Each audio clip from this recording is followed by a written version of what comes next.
Hello everyone, आज है 6 मई और आज इस वीडियो में हम बात करने जा रहे हैं जियो फिनेंशियल सर्विस के बारे में। 370 पे आ चुका है ये शेयर। और देखा जाए तो पिछले एक महीने का ग्राफ एक बेहतरीन तेजी आई भी थी। तकरीबन 355 रुपए से ऐसा भागा था कि 390 पे गया था ये।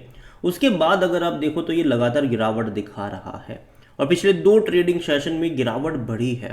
फ्राइडे को भी बहुत बड़ी गिरावट थी और आज भी देखा जाए तो बहुत बड़ी गिरावट बाजार में देखने को मिल रही है। आज पर्टिकुलरली स्टॉक वाइज बहुत ज़्यादा गिरावट है, चाहे हम अदानी ग्रुप की बात करें जाए या फिर चाहे आज पीएसयूज की बात करें, जो सरकारी कंपनियां हैं, वो तो भाई साहब बहुत गंदे तरीके से गिरी हुई है। और ऐसे में अगर हम देखें तो आज बैंक निफ्टी थोड़ा सा अप है। और देखा जाए तो एक और सेक्टर है आईटी सेक्टर, जिसमें तेज़ी है, वरना बाकी के सेक्टरों की जम के धुलाई हो रही है। खास करके सरकारी कंपनियां, सरकारी बैंक खूब ज़्यादा बड़ी गिरावट दिखाते नजर आ रहे हैं। और ऐसे में जियो फिनेंशियल्स का जो शेयर है वो लास्ट फ्राइडे को बहुत बड़ी गिरावट में था और आज भी एक बड़ी गिरावट दिखा रहा है। मतलब 1.5-2% की सही, लेकिन गिरावट है यहाँ पर। बात करेंगे इसके बारे में, लेकिन उससे पहले अगर आपने अभी तक चैनल को सब्सक्राइब नहीं किया तो प्लीज़ अभी इसे सब्सक्राइब कर लीजिए, क्योंकि आगे भी बहुत सारे वीडियोस हैं जो आपको काफ़ी ज़्यादा हेल्प करेंगे। तो देखिए 370 रुपये का शेयर प्राइस है। एक महीने में देखें तो जहां था वहीं पर आ चुका है। इस बीच एक गिरावट भी आई, बड़ी रफ्तार भी आई, वापस से गिरावट देखने को मिली। और अगर हम बात करें लिस्टिंग से लेकर अब तक, तो वैसा पैसा तो खूब बना कर दिया है इसने।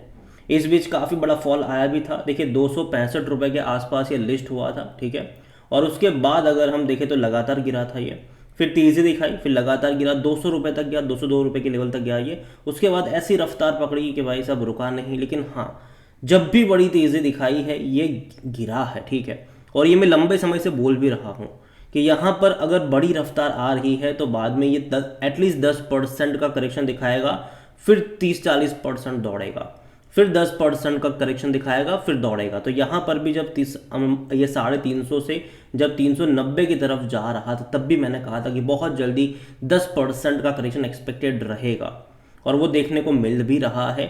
और कहीं ना कहीं मुझे लगता है कि यहाँ पर एक सपोर्ट, एक बेस अब 350 से 360 रुपये के आसपास बनना चाहिए और वहाँ से तैयार होगा ये एक और तेज़ी के लिए। हालांकि लॉन्ग टर्म के लिए मुझे ये कंपनी पसंद है। और पिछले कुछ दिनों से देखा जाए तो भाई साहब खबरों में नहीं है ये। जब लास्ट खबर आई थी कि ये जो है वो वेल्थ मैनेजमेंट और दूसरी तरफ ब्रोकिंग बिजनेस में एंट्री कर सकते हैं, उसको लेकर खबर आई थी और शेयर ने एक अलग ही तेज़ी दिखाई थी। बाद में कुछ दिनों से ठंडा है, कोई खबर नहीं है, कोई न्यूज़ नहीं है। लेकिन जैसे ही कोई न्यूज़ यहाँ पर देखने को मिलेगी ये वापस भाग जाएगा। और देखो यहाँ पर न्यूज़ लगातार चलती रहेगी, क्योंकि इनके एक नहीं कई सारे बिजनेसेस है, कई सारे बिजनेस है और उन कई सारे बिजनेस को खुलना भी है। और जहां तक बात करी जाए आज वॉल्यूम्स की, तो 67 लाख से भी ज़्यादा के शेयर्स ट्रेड होते नज़र आ चुके हैं। बाजार जस्ट अभी खुला है। इसका जो हाई था वो 395 रुपये के करीब का था, 202 रुपये का लो भी इसने बनाया था। और जहां तक मार्केट कैप देखे तो 2,35,000 करोड़ के आसपास का इसका मार्केट कैप भी देखने को मिल रहा है। According to Moneycontrol user 50% लोग कह रहे खरीदो, 50% लोग कह रहे बेच लो। अगेन मैं कहूँगा यहाँ पर कि मेरा बेचने का रवैया कतई नहीं है।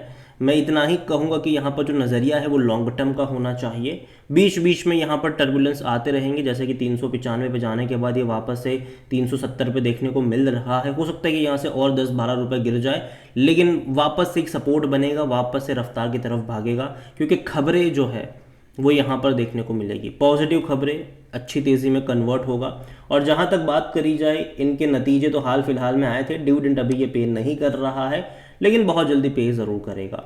कंपनी की तरफ अगर आप जाओ तो कंपनी के एक नहीं कई बिजनेस है और कई सारे बिजनेस खुलने हैं। जो मेन इनका ओपन बिजनेस है वो अभी इनका लोन वाला बिजनेस है, लेकिन अगेन ये जो लोन बांट रहे हैं वो छोटे टिकट वाले लोन होते हैं, कंज्यूमर लोन हो रहे हैं यहाँ पर।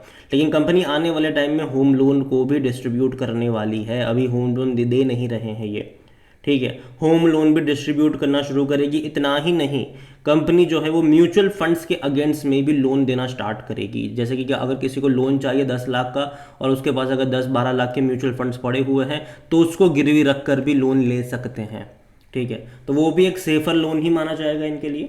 और दूसरी तरफ कंपनी का इंश्योरेंस का वैसा बिजनेस खुलने वाला है। अभी पूरी देखो सब कुछ सेटअप हो चुका है, टीम से लेकर मैनेजमेंट से लेकर सब कुछ सेटअप हो चुका है बैकएंड में। बस इनको लाइसेंस मिलने की देरी है। जैसे लाइसेंस मिलेगा ये पूरा रोल आउट होगा, पूरा रोल आउट होने वाला है। यहाँ पर इनके खुद के ही एम्प्लॉयज इतने ज़्यादा है कि अपने खुद के इंश्योरेंस, मतलब अपनी कंपनी उन्हीं के मैंडेटरी भी कर सकते हैं, ठीक है। बाहर से क्यों ही लेंगे। दूसरी तरफ अगर आप देखो तो इनको टाइम नहीं लगेगा अपनी खुद की माई जियो ऐप में इंश्योरेंस का एक टैब देने में, वहीं से काफ़ी लोग आ जाएंगे, ठीक है। चाहे किसी को कार इंश्योरेंस हो, लाइफ इंश्योरेंस हो, या फिर बाइक इंश्योरेंस हो, हेल्थ इंश्योरेंस हो, कई सारे हो यहाँ पर, वो देखने को मिलेंगे। इतना ही नहीं, म्यूचुअल फंड्स का भी बिजनेस है, ब्रोकिंग का भी बिजनेस करने वाले हैं, वेल्थ मैनेजमेंट का भी बिजनेस करने वाले हैं, यूपीआई वगैरह का भी इनका बिजनेस होने वाला है, क्रेडिट कार्ड भी ये लोग लॉन्च करने वाले हैं, और भी कई सारे बिजनेस धीरे धीरे यहाँ पर खुलते नजर आ सकते हैं। जो भी फ्यूचरिस्टिक बिजनेस होंगे, जो भी अच्छे बिजनेस होगी कि भैया इनको लगेगा हाँ हाँ हमें ये करना चाहिए, ये यहाँ पर आपको करते नजर आएंगे।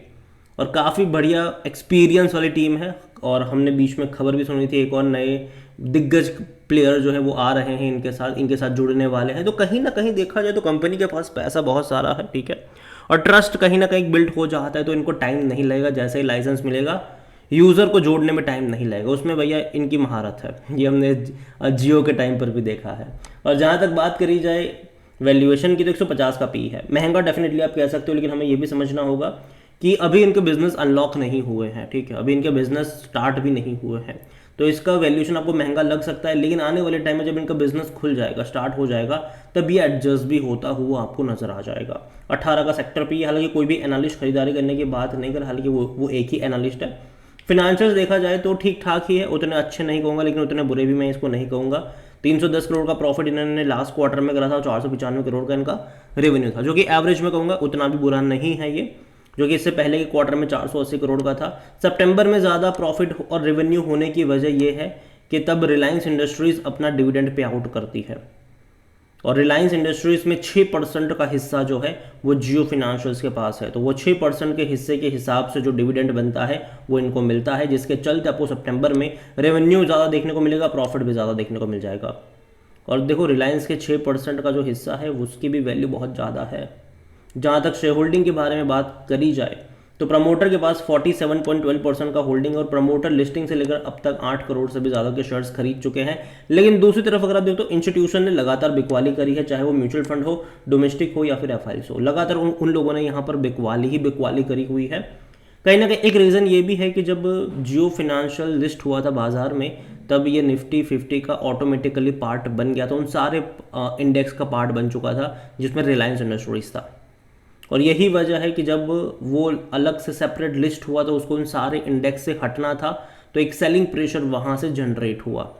तो मुझे लगता है कि आने वाले टाइम में जब भी अलग अलग इंडेक्स का पार्ट बनेगा तो कहीं ना कहीं एक पैसिव इनफ्लो स्टार्ट होगा, और तब आपको इंस्टीट्यूशन जो घटते नज़र आ रहे हैं वो बढ़ते नजर आएंगे। और देखो मुझे लगता है कि अब जो घटने वाले इंस्टीट्यूशन है वो कम नज़र आएंगे, यहाँ से बढ़ने वाले ज़्यादा नज़र आ सकते हैं। ये अगेन ये मेरा पर्सनल ओपिनियन है, ठीक है, मैं ये नहीं कह रहा हूँ कि ऐसा ही होगा।